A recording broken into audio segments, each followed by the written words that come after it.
Mis compañeros Jesús, Isis y yo, Eliaud, hablaremos un poco sobre las redes neuronales y ecuaciones diferenciales ordinarias.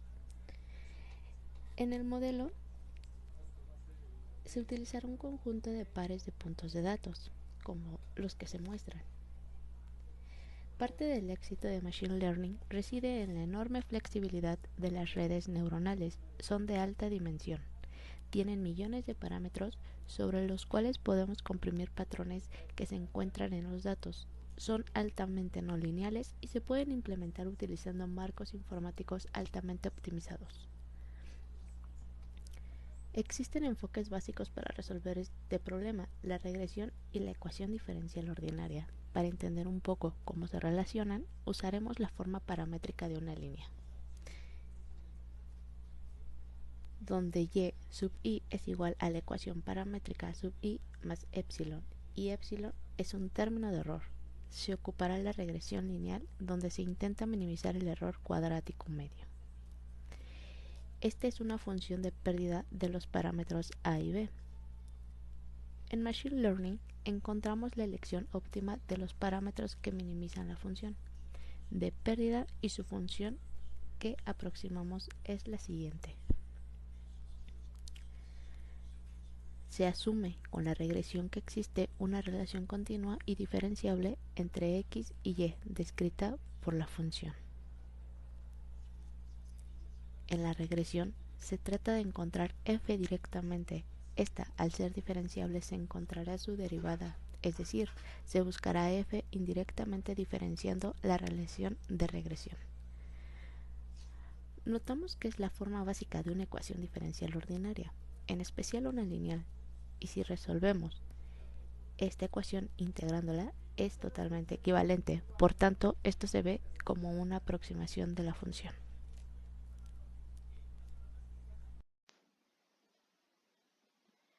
Bueno, como ya sabemos, la forma básica de una ecuación diferencial ordinaria, pues permitimos que la derivada dependa de x y y. Y esto nos permite que tenga una mayor flexibilidad de modelado. También sabemos que la integral depende de al menos un valor constante desconocido, donde necesitaremos un par de puntos para resolverla. En este caso, el punto inicial x0 y y0. Y para esto usaremos a f para denotar la función que describe la derivada de la ecuación diferencial ordinaria. En este caso sería f de x, y, con y evaluada en el punto inicial. Ahora, hay que observar que lo único que cambió fue que esta función describe la tasa de cambio. Esto se debe a que x y y van cambiando a diferencia de la relación directa.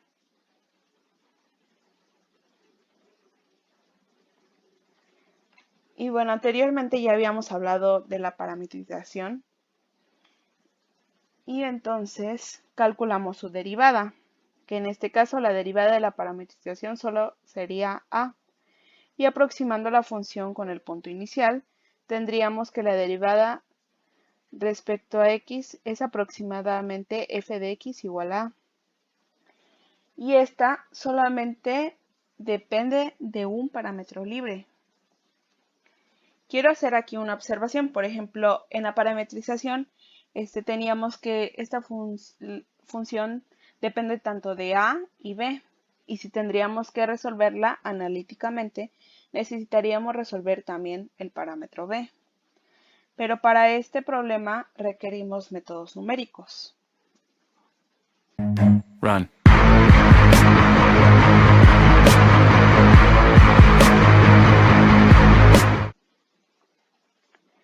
Ahora quiero empezar definiendo al método de estado adjunto, que más adelante lo van a explicar cómo funciona y cómo es que lo aplicamos en esto. Solamente aquí voy a dar una breve definición. Y bueno, el método de estado adjunto es un método numérico para calcular de manera eficiente el gradiente de una función. Bueno, el método de Euler, como ya hemos visto en la materia de métodos numéricos, Es un método muy interesante como punto de partida en la resolución de ecuaciones diferenciales, esto es por su simplicidad.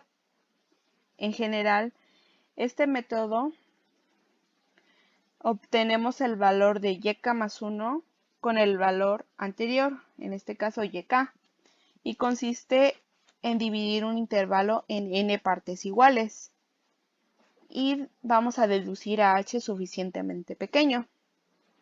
Entonces, mediante la ley de recurrencia, tenemos que yk más 1 es igual a yk más h por f evaluada en tk, yk.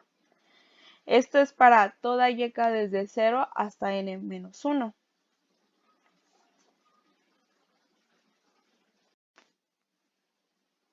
Bueno, a continuación vamos a ver la relación que hay entre las EDOs neuronales y el método de Euler que ya mencionamos. Bueno, como hemos visto, ya sabemos cómo podemos usar las EDOs para modelar un problema de datos. Esto es optimizando la forma de la función de cambio. Ahora vamos a empezar definiendo a las redes neuronales. Estas son funciones de aproximación universales.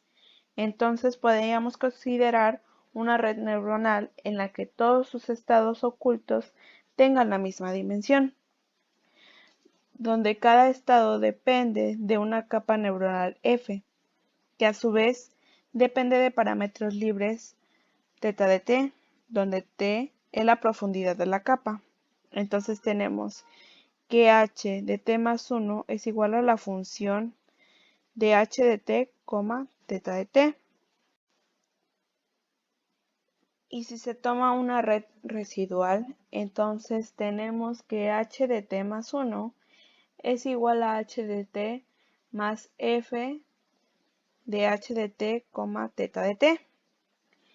Y bueno, podemos ver que esta ecuación es muy similar al método de Euler.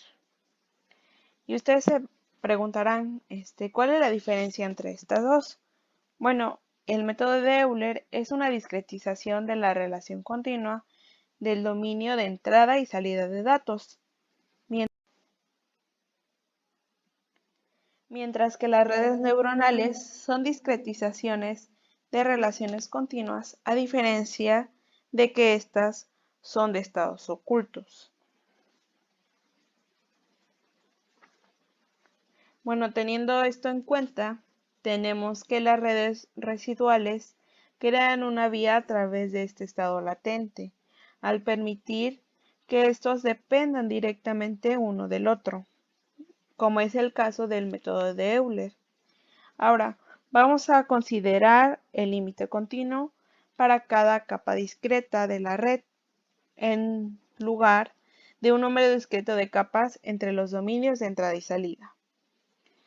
Entonces, vamos a permitir que la progresión de estados ocultos sea continua, es decir, que la derivada de h de t sea una función que dependa de tres parámetros, es decir, θ, h de θ y θ de t, donde h de t es el valor de estado oculto evaluado por algún t. Y todo esto se entiende como la parametrización continua de la profundidad de la capa. Y bueno, a continuación mi compañero les va a hablar sobre la dinámica continua de estados ocultos. Bueno, ahora ya les voy a explicar un poco de lo que es la dinámica continua del estado oculto.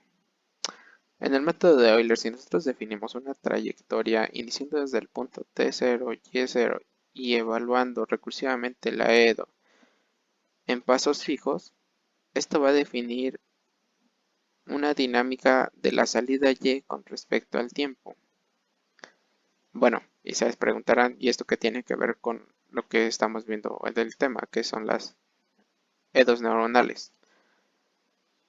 Bueno, pues la clave en las redes neuronales es que añadimos los estados ocultos entre la entrada y la salida y esto va a dar algo muy similar a la trayectoria del método de Euler, con la única diferencia que ahora los pasos fijos van a ser las capas de las redes neuronales, y esto va a definir una dinámica entre los estados ocultos. Si nosotros tomamos lo que es el límite continuo del estado oculto con respecto a la profundidad, entonces la trayectoria se va a suavizar. Y esto va a generar que nosotros podamos evaluarla en cualquier profundidad. Entonces, en una red neuronal se parametriza el estado dinámico por la siguiente fórmula, que es la derivada de h de t con respecto a t. Esto va a ser igual a lo que es una f de t, h de t, teta de t, donde esta f es una red neuronal parametrizada por teta de t en la capa t. Como esta es una EDO, entonces nosotros podemos encontrar la h de t integrando lo que es la f de t, h de t, teta de t. Y esta integral la podemos resolver por medio de métodos numéricos y así podremos evaluar el valor del estado a cualquier profundidad. Entonces, nosotros podemos suponer que para un tiempo t0 vamos a tener, o sea, para h de t0, esto va a ser igual a una x.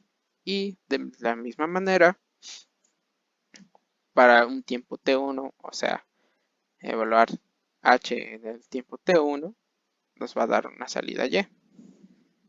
Y así podemos aproximar el problema de la función en el estado continuo.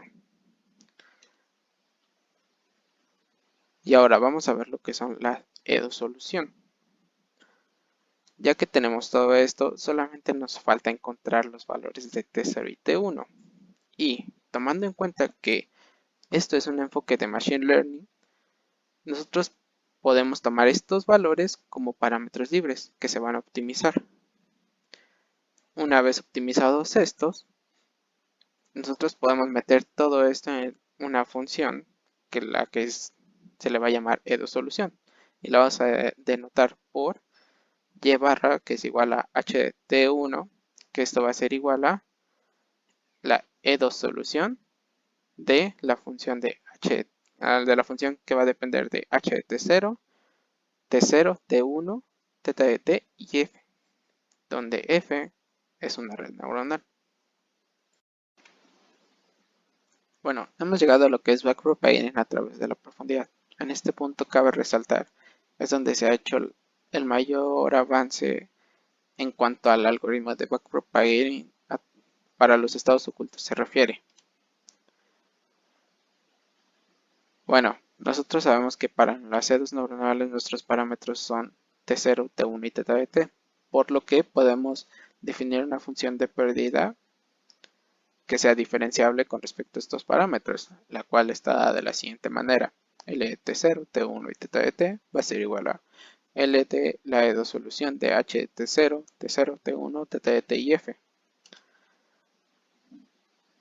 Para optimizar lo que es la pérdida, requerimos el gradiente de esta función de pérdida con respecto a los parámetros libres. Pero asimismo, como en el algoritmo de backpropagging de Deep Learning, lo primero que hay que hacer es calcular el gradiente de esta función con respecto a los estados ocultos. Es decir, la parcial de L con respecto a los estados ocultos. Pero a su vez, los estados ocultos dependen de la profundidad. Por lo tanto, podemos derivar con respecto al tiempo. Tomando en cuenta de que esta derivada será un recorrido inverso de los estados ocultos, vamos a ocupar el adjoint method, el cual se definió anteriormente.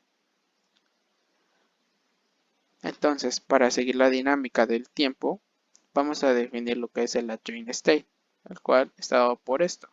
A de t va a ser igual a menos la parcial de L con respecto a los estados ocultos, o sea, h de t. Vamos a derivar este adjoint state con respecto al tiempo y vamos a tener la siguiente fórmula. La derivada de A con respecto de t va a ser igual a menos el adjoint state traspuesta por la parcial de f de t, h de t, θ de t con respecto a h de t. Esta derivada es calculable gracias a que la pérdida L y F, como F es precisamente una red neuronal, son diferenciables por diseño. Entonces, nosotros podemos sacar lo que es A de t como la integral de lo que es lo que nos dio la derivada con respecto al tiempo, o mejor dicho, el gradiente de la pérdida va a ser igual a lo que es la integral de la derivada con respecto al tiempo del adjoint state. ¿Entendiste? Y ahora, para encontrar el gradiente al tiempo t0, podemos resolver la EDO hacia atrás en el tiempo desde el punto inicial, el cual es conocido al tiempo como t1. Entonces, aquí vamos a evaluar lo que es la de t. Vamos a hacer una integral definida de t1 hasta t0 de lo que es la derivada del adjoint state con respecto al tiempo. Y para este punto, nosotros ya tenemos una forma de calcular el gradiente con respecto a t0 y a t1. Solo nos faltaría calcular el gradiente con respecto a lo que es el parámetro θ. Para esto hay que resolver la siguiente fórmula, que es la parcial de nuestra función de pérdida con respecto a lo que es θ va a ser igual a la integral de lo que era menos la derivada de la adjoint state con respecto al tiempo. Y esto sería todo. Muchas gracias por su atención y espero les haya gustado.